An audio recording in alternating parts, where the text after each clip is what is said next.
세상 모든 일에는 원인이 있다고들 하죠. 근데요, 이게 통계학이나 데이터 과학으로 들어가서 왜? 라고 딱 묻는 순간, 생각보다 훨씬 복잡한 문제가 되더라고요. 네, 맞아요. 인과관계, 그 원인을 밝히려는 노력은 뭐 아주 오래됐지만 이걸 데이터로 딱 증명하는 건 여전히 정말 큰 도전이죠. 특히 현대 통계학으로 보면 더 그렇고요. 오늘 저희가 좀 깊게 파고들 자료는요. 저명한 통계학자시죠. 앤드류 겔만 교수. 이분이 베이지안 방법이랑 인과 추론에 대해서 이야기한 내용입니다. 네, 겔만 교수의 통찰을 통해서 그 왜라는 질문, 이게 사실 처음엔 그 교수님도 묻지 말라고 배웠다는데 이걸 어떻게 다시 보게 됐는지. 아, 진짜요? 네, 그리고 우리가 흔히 보는 뭐 치료 효과 같은 거 있잖아요. 그거 추정하는 게 왜 이렇게 어려운지. 또 이런 문제들을 푸는데 베이지안적인 생각이 어떤 도움을 줄 수 있는지 이런 걸 좀 깊이 들여다볼 겁니다. 오늘 이야기가 뭐 연구하시는 분들뿐만 아니라 비즈니스에서 AD 테스트 같은 거 하실 때나 아니면 뭐 정책 결정 같은 거 하실 때도 굉장히 도움이 될 것 같습니다. 네, 그럴 겁니다. 원인과 결과를 이해하는데 아주 중요한 관점을 얻으실 수 있을 거예요. 겔만 교수님 강연이 되게 편안한 대화처럼 진행됐다고 들었거든요. 저희도 좀 딱딱한 설명보다는 재미있는 이야기 나누듯이 핵심을 한번 짚어보죠. 자, 그럼 시작해 볼까요? 겔만 교수가 박사과정 때 지도 교수님한테 좀 뜻밖의 조언을 들었다는 얘기부터 시작해 보죠. 인과관계 다룰 때 왜? 라고 묻지 말라니요. 아니, 원인 찾는 게 인과추론의 핵심 아닌가요? 전 좀 이상하게 들리던데요. 그렇죠. 저도 처음엔 좀 의아했어요. 근데 당시 지도 교수님 논리는 이거였던 것 같아요. 왜 이 사람이 사망했지? 같은 질문. 이걸 역방향 인과 질문이라고 하는데 이걸 파고들면 끝이 없다는 거예요. 끝이 없다. 네. 예를 들어 사망 원인이 암이라고 쳐요. 그럼 암은 왜 걸렸나? 뭐 흡연 때문에. 그럼 흡연은 왜 했나? 개인의 선택, 유전, 사회 환경, 뭐 정부 정책 이렇게 파고들면 원인이 너무 여러 개고 복잡하게 얽혀 있으니까 딱 하나 이거다 하고 원인을 지목하기가 과학적으로 너무 어렵다는 거죠. 아하, 그렇군요. 원인 규명이 너무 복잡하니까 차라리 만약 이렇게 하면 어떻게 될까? 그러니까 특정 개입의 효과를 재는 거죠. 그런 순방향 인과 질문에 집중해라. 이런 현실적인 조언이었군요. 뭐 예를 들면 금연 캠페인 하면 흡연율 얼마나 줄어들까? 이런 거요. 맞습니다. 그게 이제 전통적인 통계학에서 인과 효과를 다루는 좀 표준적인 방식이었죠. 근데 겔만 교수는 시간이 지나면서 생각이 좀 바뀌었다고 해요. 그 왜? 라는 질문이 버릴 게 아니라 오히려 엄청 중요한 가치가 있다는 걸 깨달은 거죠. 어떤 가치를 발견하신 건데요? 벌이라던 질문에서요. 왜라는 질문은 보통 우리가 예상 못한 일, 그러니까 뭔가 이례적인 현상이 딱 터졌을 때 자연스럽게 나온다는 점이에요. 뭐 주가가 갑자기 폭락한다거나 잘 팔리던 작품 매출이 뚝 떨어지면 우리 바로 왜? 이러잖아요. 아, 그렇죠, 그렇죠. 바로 그거예요. 이 질문은 세상이 뭐 이렇게 돌아갈 거다 하는 우리의 어떤 암묵적인 모델 있잖아요. 그게 현실이랑 뭔가 안 맞다는 걸 알려주는 신호탄 역할을 한다는 거죠. 듣도 보니 정말 그렇네요. 일상에서 아니 왜 이런 결과가 나왔지 하고 딱 반문하는 순간들 생각해 보면 진짜 뭔가 기대랑 달랐을 때인 것 같아요. 정확합니다. 겔만이 논문 제목도 그렇게 지었잖아요. 왜 묻는가? Why ask why? 왜라는 질문 자체가 기존 이론에 대한 발레를 딱 던져주면서 더 깊게 파고들게 만든다는 거죠. 예를 들어 왜 정치 양극화가 심해졌지? 이건 정치는 안정적일 거야 라는 기본 가정에 도전하는 거고 왜 우리 서비스 이탈률 높아졌지? 이건 기존 사용자 모델을 다시 보게 만드는 거죠. 아, 결국 그런 질문들이 혹시 경쟁사 때문인가? 가격 정책이 문제였나? 이런 구체적인 가설로 이어지고 이걸 검증하려고 뭐 AP 테스트 같은 걸 하게 되는 그런 순방형 인과 추론의 동기가 된다는 거군요. 네, 맞아요. 그러니까 왜라는 질문은 답하기 어렵다고 그냥 피할 게 아니라 오히려 우리의 이해를 한 단계 앞으로 나아가게 하는 진짜 중요한 출발점이라는 그런 관점의 전환이죠. 와, 이거 정말 흥미로운데요. 그럼 이제 인과 추론의 또 다른 핵심 개념, 잠재적 결과랑 치료 효과 이야기로 넘어가 볼까요? 이 부분도 겔만 교수 시각이 좀 독특하다고 들었습니다. 네, 인과 효과를 정의할 때 많이 쓰는 틀이 잠재적 결과, potential outcomes 개념이죠. 예를 들어서 당신이 새로운 감기약을 먹는다고 한번 상상해 보세요. 그럼 잠재적 결과는 두 가지가 있는 거죠. 약을 먹었을 때의 감기 증상 Y1, 그리고 만약 그 약을 안 먹었더라면 나타났을 감기 증상 Y0. 그렇죠. 이 두 가지 결과의 차이, 즉 Y1 빼기 Y0. 이게 바로 그 사람한테 나타나는 약의 개인적인 치료 효과인 거고요. 그런데 여기서 인과 추론의 근본적인 문제가 딱 등장하죠. 한 사람한테서 Y1이랑 Y0 둘 중 하나만 볼 수 있다는 거잖아요. 약을 먹었으면 안 먹었을 때 상태는 모르고 안 먹었으면 먹었을 때 상태는 절대 알 수가 없죠. 뭐 타임머신이 있는 것도 아니고요. 맞습니다. 그래서 개인의 진짜 효과는 알기 어렵고 대신에 이제 많은 사람들 데이터를 모아서 평균 치료 효과, AT라는 걸 추정하는 거죠. 약 먹은 그룹 평균이랑 안 먹은 그룹 평균을 비교하는 식으로요. 네. 그런데 겔만이 여기서 아주 날카롭게 지적하는 게 있더라고요. 많은 통계 교과서나 입문 강의에서는 설명을 쉽게 하려고 이 치료 효과가 마치 모든 사람에게 똑같은 값인 것처럼 예를 들어 약 먹으면 무조건 증상이 2점 준다 이런 식으로 고정된 컨스턴트 효과를 가정하고 시작하는 경우가 많다는 거예요. 근데 현실은 전혀 안 그렇다는 거죠. 바로 그겁니다. 현실에서는 사람마다 효과가 다르게 나타난다는 거죠. 그렇죠. 당연히 그렇겠죠. 네. 약효라는 게 사람 나이나 건강 상태, 원래 있던 병, 심지어 유전적인 거에 따라서 천차만별일 수 있잖아요. 교육 프로그램 효과도 학생의 원래 성적이나 공부 태도에 따라 엄청 다를 거고요. 겔만 예시처럼 어떤 교육 개입은 이미 최상위권이거나 아예 공부할 마음이 없는 학생보다는 중간 정도 학생들한테 가장 효과적일 수 있고요. 의료 시술도 아주 건강하거나 아니면 너무 위록한 환자보다는 특정 상태의 환자에게 더 도움이 될 수 있겠죠. 이걸 이제 가변적인 혹은 이질적인 치료 효과라고 부릅니다. 듣고 보니까 평균 효과만 보는 게 얼마나 위험할 수 있는지 알겠네요. 만약 효과가 엄청 크게 나타나는 특정 그룹 때문에 평균값이 확 높아졌다면 그 약이나 정책이 사실 대부분의 사람들한테는 별 효과 없는데도 되게 효과적인 것처럼 오해할 수 있겠어요. 맞아요. 그래서 이게 특히 A/B 테스트 같은 실험 설계할 때 굉장히 중요해집니다. 어떤 점에서 중요한가요? 결말은 그래서 연구자들이 실험을 설계할 때 일부러 효과가 가장 클 것 같은 집단, 그러니까 그 개입에 가장 민감하게 반응할 것 같은 집단을 포함시키거나 심지어는 아예 그 집단을 대상으로 테스트해야 한다고까지 주장해요. 네, 가장 효과 볼 것 같은 사람들만 대상으로요? 네, 그래야 제한된 자원으로도 뭔가 통계적으로 유의미하고 좀 분명한 결과를 얻을 가능성이 높아진다는 거죠. 그래서 이 개입이 적어도 누군가에게는 효과가 있다. 이걸 확실히 보여줄 수 있으니까요. 이걸 심지어 연구자의 도덕적 의무라고까지 표현하더라고요. 효과 증명할 가능성이 제일 높은 데서 먼저 증명해라. 이런 취지죠. 잠깐만요. 그게 도덕적 의무라고요? 저는 오히려 약간 결과를 좀 부풀리는 것처럼 들릴 수도 있을 것 같은데요. 일반 사람들한텐 별 효과 없는데 그 민감한 그룹 결과만 보고 와 이거 엄청 효과 좋다 이렇게 홍보될 위험은 없나요? 아주 좋은 지적이세요. 결만도 당연히 그 점을 생각합니다. 중요한 건 이렇게 좀 선별된 표본에서 얻은 평균 치료 효과랑 우리가 진짜 알고 싶은 전체 모집단에서의 평균 치료 효과는 다를 수 있다는 걸 명확하게 알고 그걸 분석에 반영해야 한다는 거예요. 만약 효과가 사람마다 다르고 가변적이고 실험 표본이 좀 특정 그룹, 예를 들어 효과에 민감한 그룹에 좀 쏠려 있다면 단순히 무작위 배정 실험했다고 해서 그 결과를 그냥 전체 모집단에 그대로 일반화하면 안 된다는 거죠. 그렇군요. 그럼 실험 결과가 실제 전체 고객이나 시민들에게도 똑같이 적용될 거다 이렇게 고지곳대로 믿으면 안 되겠네요. 실험 참가자들이랑 전체 모집단 사이에 우리가 아는 어떤 특성 차이, 예를 들면 연령 분포라든지 지역 분포 같은 게 있다면 그 차이를 통계적으로 좀 보정해주는 작업, 예를 들어 사후층화 같은 게 필요하다. 이런 말씀이시군요. 네, 맞습니다. 효과가 가변적이라는 걸 인정하는 순간 실험 결과를 해석하고 일반화하는 과정이 훨씬 더 신중해져야 하는 거죠. 그냥 랜덤 실험했으니까 믿을 수 있어. 이렇게 말하는 것만으로는 부족하다는 겁니다. 효과가 이렇게 막 제각각이라면 이걸 통계 모델에는 어떻게 반영해야 할까요? 겔만이 제시한 되게 재밌는 사고 실험이 있다고 들었어요. 산점도 가지고 설명하는 거요. 네, 아주 시각적으로 재미있는 설명인데요.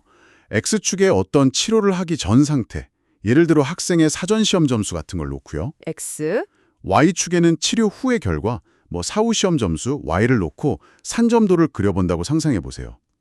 치료를 받은 그룹은 빨간 점, 안 받은 통제 그룹은 파란 점으로 표시하고요. 네, 상상했습니다. 자, 여기서 질문.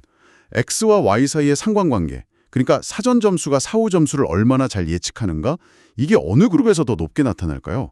빨간 점들 치료 그룹일까요? 파란 점들 통제 그룹일까요?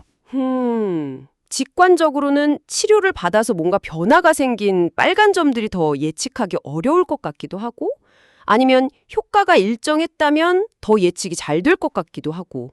뭐죠? 일반적으로는 통제 그룹, 즉 파란 점들에서 상관관계가 더 높게 나타날 가능성이 큽니다. 오, 왜죠? 치료가 효과가 있었다면 빨간 점들이 뭔가 더 일관성 있게 번해야 하는 거 아니에요? 좋은 질문인데요. 통제 그룹은 말 그대로 아무런 외부 개입 없이 그냥 시간이 흐른 거잖아요. 그러니까 사전 상태 X가 사후 상태 Y에 미치는 영향이 비교적 그대로 유지될 가능성이 높죠. 사전 점수 높은 학생이 사후에도 여전히 높은 경향이 좀 뚜렷하게 나타날 수 있다는 거예요. 아, 반면에 치료 그룹은 교육 개입 같은 게 추가됐잖아요. 만약 이 개입이 효과가 있고 또 그 효과가 모든 학생에게 똑같은 게 아니라 학생의 사전 점수 X 수준에 따라서 다르게 나타난다면, 즉 상호작용 효과가 있다면요. 이 가변적인 효과 자체가 추가적인 변동성을 만들어내는 거예요. 변동성이요? 네, 이 추가된 변동성이 기존의 X랑 Y 사이의 관계를 약간 흐트러뜨리기 때문에 결과적으로 상관관계가 통제 그룹보다 더 낮아질 수 있다는 거죠. 물론 치료 효과가 0이거나 완벽하게 일정하다면 얘기가 다르겠지만요. 와, 이거 정말 놀라운데요. 치료가 효과가 있기 때문에 오히려 예측 가능성은 낮아질 수도 있다니.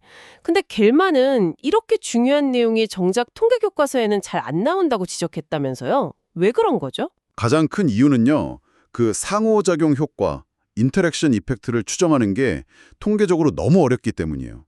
즉, 치료 효과가 사전 변수 X 값에 따라 어떻게 달라지는가? 이걸 알아내려면 그냥 평균적으로 효과가 얼마인가? 이걸 알아내는 것, 주 효과, 메인 이펙트보다 데이터가 훨씬 많이 필요하다는 거죠. 훨씬 많이요? 어느 정도나요? 겔만은 어림잡아서 한 16배 정도 더 많은 데이터가 필요할 수도 있다고 언급해요. 16배요. 와, 엄청나네요. 데이터가 그렇게 많이 필요하면 연구자들 입장에서는 현실적으로 상호작용 효과 추정하기보다는 그냥 에이, 효과는 다 똑같다고 치자. 이런 단순한 고정 효과 모델을 쓰고 싶어지겠네요. 계산은 쉽겠지만 현실과는 좀 거리가 멀어질 위험도 커지겠고요. 바로 그게 문제입니다. 그래서 겔만은 어렵더라도 좀 불확실하더라도 상호작용 효과를 모델에 포함시키려고 노력해야 한다고 강조해요. 근데 데이터만으로는 부족하니까 어떻게 하냐? 여기서 이제 베이지안 접근법의 강점이 딱 드러나는 거죠. 베이지안이요? 네, 베이지안 통계에서는 사전 지식이나 어떤 구조적인 가정 같은 걸 모델에 명시적으로 넣을 수가 있거든요.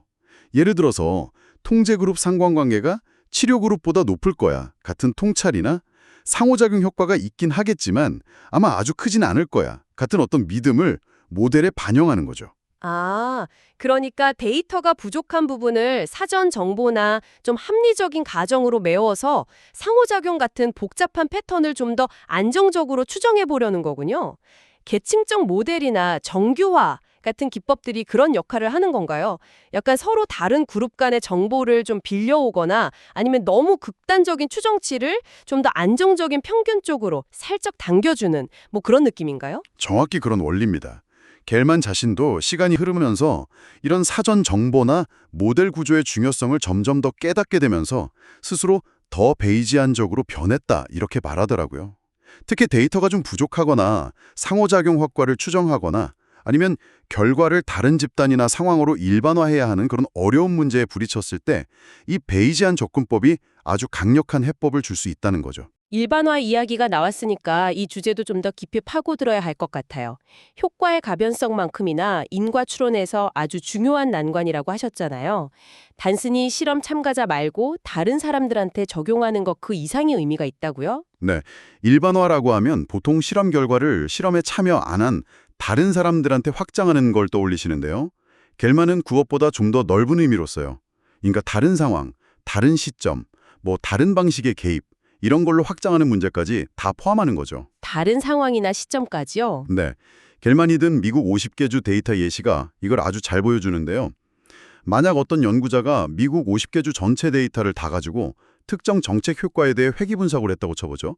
이때 어떤 사람들은 아니 50개 주 데이터 다 썼으니까 이건 표본이 아니라 모집단 전체다. 그러니까 표본 추출 오류는 없고 표준 오차는 0이다. 이렇게 주장할 수도 있다는 거예요. 꽤 그럴듯하게 들리는데요. 모든 데이터를 다 썼는데 왜 불확실성이 남는 거죠? 겔만의 핵심 지적은 우리가 관심을 갖는 진짜 모집단이라는 게 현재 존재하는 그 50개 주 자체가 아닐 수 있다는 거예요. 우리는 종종 이 50개 주 데이터를 바탕으로 내년의 주 상황을 예측하고 싶어 하거나 아니면 만약 특정 주에서 다른 정책을 폈더라면 어땠을까? 같은 가상적인 시나리오에 대해서 추론하고 싶어 한다는 거죠. 아, 즉, 우리가 일반화하고 싶은 대상은 시간을 초월하거나 어떤 가상의 상황까지 포함하는 좀 더 넓은 개념적인 모집단이라는 거예요. 따라서 50개 주 전체 데이터를 가지고 있다고 해도 미래나 다른 조건하에서의 결과에 대한 불확실성은 여전히 존재하고 표준 오차는 절대 0이 될 수 없다는 거죠. 와, 모집단이라는 개념 자체가 우리가 생각하는 것보다 훨씬 유연하고 좀 추상적일 수 있다는 얘기네요. 데이터 분석하기 전에 우리가 대체 무엇에 대해 답을 얻고 싶은 건지를 명확히 정의하는 게 중요하다는 의미로 들립니다. 정확합니다. 또 다른 예로 득표율, 의석률 곡선 분석을 봅시다. 특정 선거 결과를 바탕으로 만약 특정 정당의 전국 득표율이 1%포인트 달랐다면 의석수가 몇 석이나 변했을까? 이걸 추정하는 문제인데요. 이때 단순히 과거 선거의 지역구들을 막 무작위로 다시 뽑는 방식, 리샘플링 디스트릭스로 불확실성을 추정하면 잘못된 접근일 수 있다는 거예요. 왜죠? 왜냐면 다음 선거는 완전히 세려한 지역구 표본에서 치러지는 게 아니라 기본적으로는 같은 지역구들 안에서 유권자들 마음이 바뀌면서 결과가 달라지는 거잖아요. 따라서 우리가 모델링해야 하는 건 지역구 간의 특성 차이뿐만 아니라 각 지역구 내에서 선거 결과가 얼마나 변동할 수 있는지, 그 내부 변동성, within district variation 이라는 거죠. 아, 그렇군요. 여기서 핵심은 결국 우리가 일반화하려는 대상, 즉 그 개념적 모집단을 어떻게 정의하느냐가 분석의 방향과 타당성을 결정짓는다는 것이군요. 이건 뭐 데이터가 딱 알려주는 게 아니라 연구자가 깊이 고민해야 할 문제네요. 네, 맞습니다. 일반화의 범위와 대상을 명확히 하는 것, 이게 통계 모델링의 어떤 기술적인 측면만큼이나 혹은 그 이상으로 중요할 수 있습니다. 자, 이제 마지막 주제로 넘어가 볼까요? 겔만이 재미있는 예시라고 소개한 순차적 설계 이야기입니다. 데이터를 계속 모으다가 통계적으로 유의미한 결과, 뭐 예를 들어 P값이 0.05보다 작아지면 실험을 딱 멈추는 방식인데요. 이거 언뜻 들으면 약간 원하는 결과 나올 때까지 계속 시도하는 뭐 일종의 꼼수나 부정행위처럼 느껴질 수도 있을 것 같아요. 겔만도 그런 오해를 살 수 있다는 점은 인정해요. 근데 그의 반론은 이거예요. 만약 우리가 40억 명이라는 엄청난 데이터를 동원해서 아주 작은 효과라도 통계적 유의성을 딱 확보했다면 그걸 부정행위라고 하지는 않지 않냐는 거죠. 그렇긴 하네요. 네, 즉 단순히 통계적 유의성에 도달했다는 그 사실 자체가 본질적인 문제는 아니라는 겁니다. 순차적 설계의 진짜 문제는 좀 다른 데 있다는 거죠. 어떤 문제가 있는 건가요, 그럼? 첫째는 만약 실제 효과 크기가 0에 가깝게 아주 작다면 통계적 유의성 기준을 넘기까지 엄청나게 오랜 시간이 걸리거나 많은 데이터가 필요할 수 있다는 거예요. 결국 실험을 멈추고 얻게 되는 결과는 예를 들어 효과 크기는 0.00003이고 표준 오차는 0.00001이다. 뭐 이런 식으로 통계적으로는 유의하지만 실제로는 거의 의미 없는 아주 작은 값일 수 있다는 거죠. 아, 실질적 의미가 없을 수 있다. 그렇죠. 둘째로 더 심각한 문제는 아까 이야기했던 것처럼 치료 효과 자체가 시간에 따라 변할 수 있다는 점이에요. 만약 효과가 시간에 따라 막 변하는데 우연히 효과가 좀 크게 나타난 시점에 통계적 유의성이 딱 확보돼서 실험을 중단했다면 우리는 그 시점의 반짝 효과를 전체 기간의 평균 효과로 착각할 수 있다는 거죠. 즉, 실험을 언제 멈추느냐, 스타핑 타임이 우리가 추정하는 효과 크기랑 관련되어 버리는 문제가 생길 수 있다는 겁니다. 아, 실험 중단 시점 자체가 결과에 영향을 줄 수 있다면 그 정보를 분석에 반영해야 한다, 이런 얘기군요. 겔만의 일관된 원칙? 설계에 사용된 정보는 분석에도 포함되어야 한다는 말이 여기서도 딱 적용되는 거네요. 순차적 설계에서는 시간 정보가 중단 결정에 쓰였으니까 분석 모델에도 시간에 따른 효과 변동 가능성을 고려해야 한다. 이런 의미고요. 정확합니다. 그리고 이렇게 시간에 따른 변화를 모델링하고 관련 사전 정보를 통합하는 데 역시 베이지안 접근법이 아주 자연스러운 틀을 제공할 수 있습니다. 마지막으로 겔만이 짧게 언급했지만 중요한 포인트는 베이지안 의사결정 이론이에요. 의사결정 이론. 네. 단순히 통계적 유의성, P0.05 같은 좀 임의적인 기준에 따라서 효과 있다 없다 이렇게 딱 결정하기보다는 좀 더 현실적인 비용 편익 분석을 하자는 제안이죠. 예를 들어서 새로운 치료법 도입하는 데 드는 비용, 기존 치료법을 계속 썼을 때의 기회비용, 그리고 새로운 치료법이 성공할 확률에 대한 우리의 어떤 사전 믿음, 이런 것들을 다 종합적으로 고려해서 실제 가치, 달러 가치라든지 아니면 수명 연장 효과 같은 걸 기준으로 최선의 결정을 내리자는 훨씬 더 합리적인 관점이라고 할 수 있습니다. 와, 정말 숨가쁘게 많은 내용을 짚어봤네요. 오늘 앤드류 길만의 통찰을 통해서 인과 추론의 복잡성, 그리고 그 해법에 대해 깊이 생각해 볼 수 있었습니다. 몇 가지 핵심을 좀 요약해 볼까요? 첫째, 답하기 어렵다는 이유로 왜? 라는 질문을 피할 필요가 없다.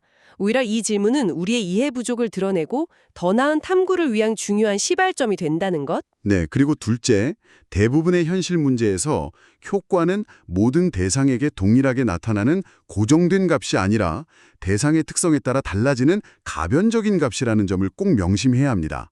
이건 실험 설계, 결과 해석, 그리고 특히 다른 집단이나 상황으로의 일반화 과정에 매우 중요한 함의를 갖죠.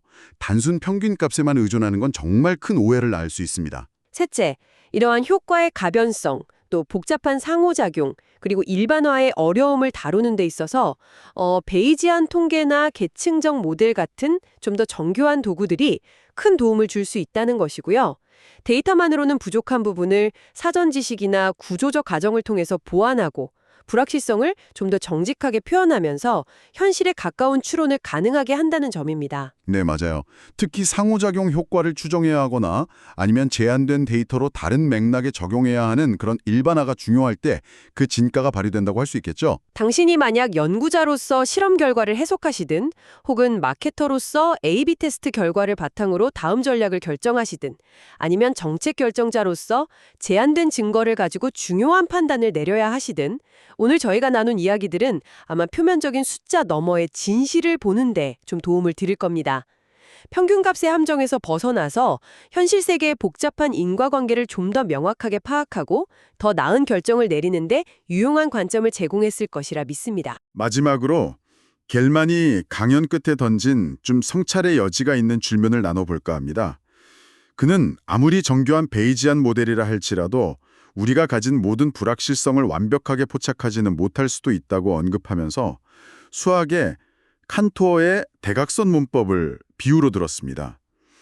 이건 어쩌면 우리의 모델 자체가 놓치고 있는 가능성, 혹은 모델의 기본 가정 자체에 대한 불확실성까지는 모델 안에 담기 어려울 수 있다는 의미로 해석될 수 있는데요.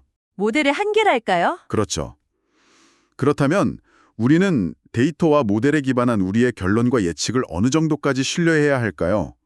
특히 그 결정의 결과가 개인의 삶이나 사회 전체에 중대한 영향을 미치는 경우에는 여전히 남아있는 불확실성을 어떻게 받아들이고 책임 있는 결정을 내려야 할까요? 이 질문에 대한 답은 한번 각자 깊이 생각해 보시면 좋겠습니다.